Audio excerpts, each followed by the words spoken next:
हनुमान जी हमेशा राम जी के चरण, सब दूर से ही प्रणाम करें।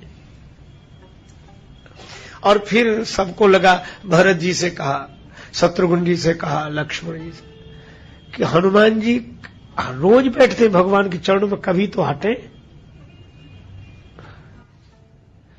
और लोगों को भी तो मौका मिले। ये चरण छोड़ते ही नहीं, इनका भाव है ये चरण नहीं छोड़ते, लोगों को इनका भय है, कोई पहुंच ही नहीं पाता। ये बड़ी कठिनाई है। भरत जी मुस्कुराए, बोले हम कह तो नहीं सकते कुछ। शत्रुघ्न जी बोले हम तो मौन ही रहते। लक्ष्मण जी बोले हाँ मामला गंभीर है,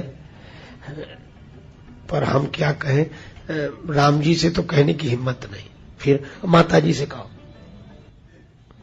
सभी मिलकर माता जानकी जी के पास गए, आप आदेश पारित करो। क्या कल हनुमान जी दरबार में बाहर रहे, हम लोग चरणों में, ठीक है। जानकी माता समझ गई कि प्रभु हनुमान जी की महिमा बढ़ाना चाहते हैं। दूसरे दिन बाहर ही सूचना लिखी हुई थी, हनुमान जी का प्रवेश निषेध, आज्ञा से जानकी माता। हनुमान जी बाहर ही बैठे गए। अब और सब दरबार में पहुंचते, राम जी ने कहा हनुमान जी कहां है? श्री राघवेंद्र बोले हनुमान जी। अब कौन बोले?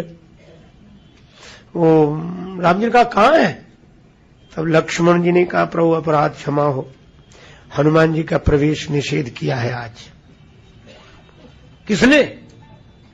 जानकी माता बोली मेरी आज्ञा हुई है, इन लोगों ने कहा कि एक दिन तो हनुमान जी को बाहर रखो। राम जी के नेत्र सजल हो गए। राम जी ने कहा कि जिनके कारण दीनों को प्रवेश मिलता है मेरे दरबार में, उन्हीं का प्रवेश निषेध कर दिया गया। हनुमान जी को अभी बुलाया जाए। जानकी माता बोली ठीक है आपकी आज्ञा है, लेकिन हनुमान जी चरणों में बैठे रहते तो कोई पहुंच नहीं पाता आपके चरणों तक। भगवान ने कहा कैसी बात करते हो, जिनके कारण लोग मेरे चरणों तक पहुंचते हैं उन पर यह आरोप कि उनकी वजह से चरणों तक नहीं पहुंच पा रहे। ठीक है चरणों से दूर रहेंगे हनुमान जी, लेकिन हनुमान जी के लिए कई सेवाएं, बुलाओ उन्हें। बुलाए गए। हनुमान जी की आंखों में आंसू, प्रभु माता जी ने बाहर किया था, आपकी आज्ञा। भगवान ने कहा हनुमान तुम्हारे लिए सेवा है। क्या सेवा है प्रभु? कोई चंवर लिए हैं, कोई विजन लिए हैं, कोई छत्र लिए हैं।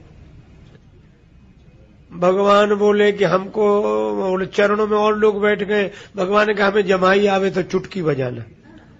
अब ऐसी सेवा तो भगवान ही खोज सकते हैं और हनुमान जी ही कर सकते हैं। जमाई आवे चुटकी बजाना। हनुमान जी ने कहा यह ठीक। अब जमाई कोई कहकर तो आती नहीं कि अब आने वाली हूं, वो तो देखना ही पड़ता है। अब हनुमान जी किधर देखे ही नहीं, सीधे भगवान के मुख की तरफ बराबर, और ऐसी उंगली तैयार कि जमाई आवे चुटकी बजाए। अच्छा एक और कठिनाई थी, अब मुख ऐसे तो रहेगा नहीं हमेशा, कभी राम जी इधर देखते, कभी उधर देखते, कभी ऐसे। और जब राम जी इधर उधर देखें तो हनुमान जी तो मुख ही देख रहे थे, और जैसे ही राम जी इधर देखते तो हनुमान जी छलांग लगा कि उधर। अब वो तो राम जी का मुख देख रहे थे, उन्हें पता ही नहीं कि कौन बैठा है उधर। कभी इसके ऊपर गिरे, कभी उसके ऊपर गिरे। दरबारी बोले इससे तो चरणों में ही अच्छे थे, मुसीबत कर दी, कोई निर्द्वंद होकर बैठे ही नहीं पा रहा। ये तो सिर पड़ गए, भगवान के चरणों से हटाए तो सिर इसके सिर पे उसके। और एक नियम बन गया कि हनुमान जी चुटकी बजावे तो भगवान का मुंह बंद हो जाए।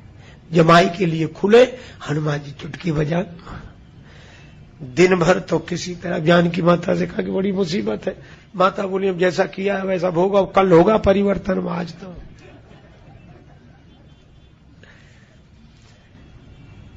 हनुमान जी दिन भर चुटकी बजाते रहे। अब दरबार का समय समाप्त हुआ, भगवान भवन की ओर चलने लगे, सब अपने अपने। हनुमान जी पीछे पीछे। जानकी माता बोली तुम कहां जा रहे? बोले माता जमाई दरबार में ही आई, ये जरूरी थोड़े ही है। और सेवा ऐसी है, जहां भगवान हम तो वहीं रहेंगे। जानकी माता हंसी, राम जी ने कहा कि भाई अब सेवा है। सीता मैया बोली चलो सवेरे आना, जाओ।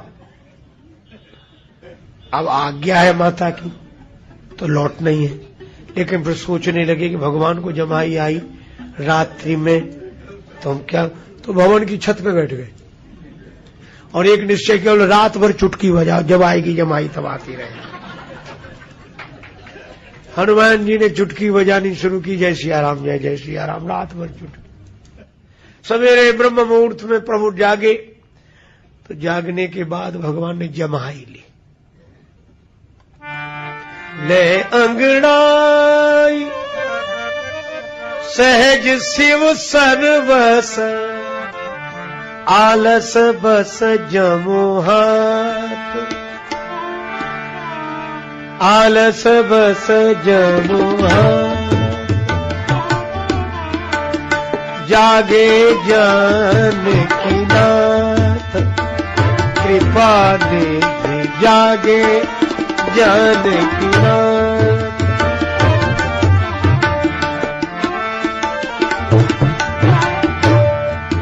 कृपा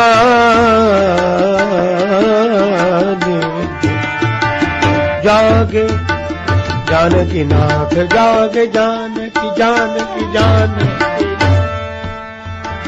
दया निधि जागे जानकी नाथ, श्री जानकी नाथ, श्री जानकी नाथ। भगवान जगे और जागते ही जमाई ली।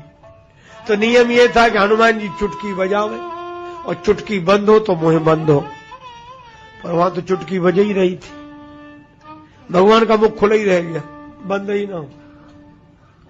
अब जानकी माता घबराई कि ये क्या हो, अब राम जी कुछ बोल पावे तो बताएं, अब मुंह खुला तो बोले कैसे। सब जगह खबर गई, भरत जी लक्ष्मण जी शत्रुघ्न जी, क्या हुआ, अब करें क्या, किसी को कुछ समझ ना आवे।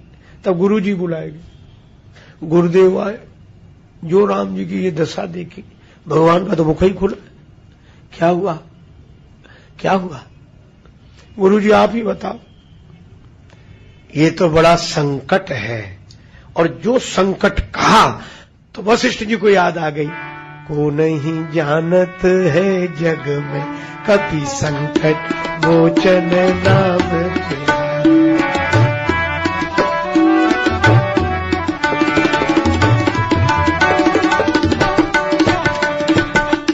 वशिष्ठ जी बोले और तो सब दिख रहे हैं, पर हनुमान जी कहां हैं, उन्हें बुलाओ। खोजवाया गया, हनुमान जी पूरी नगरी में तो छत पे बैठे थे, अब वहां कौन देखने जाए। थक के कहां गए हनुमान जी, कहीं नहीं मिल रहे। भवन के कोने से पूंछ लटकती दिखाई दी, और तब तक धुन पड़ी कानों में, जय सिया राम जय जय सिया राम। सभी आनंदित हो गए। हनुमान जी से प्रार्थना की, नीचे उतर। हनुमान जी चुटकी बजाते आए, भगवान संकट में है, गए और जो प्रभु का मुख देखा, चुटकी बंद मुंह बंद। सभी आनंदित हुए। वशिष्ठ जी ने कहा कि धन्य हो हनुमान, आज हम समझ गए क्या का एक दुर्गम कार्य और सुगम हुआ। भगवान को बस में करना असंभव, क्योंकि सारा संसार भगवान के बस में है, लेकिन धन्य हो हनुमान, तुमको तो भगवान को बस में करना, भगवान को बस में करना तुम्हारे लिए चुटकी का काम है। चुटकी में ही बस में कर लिया।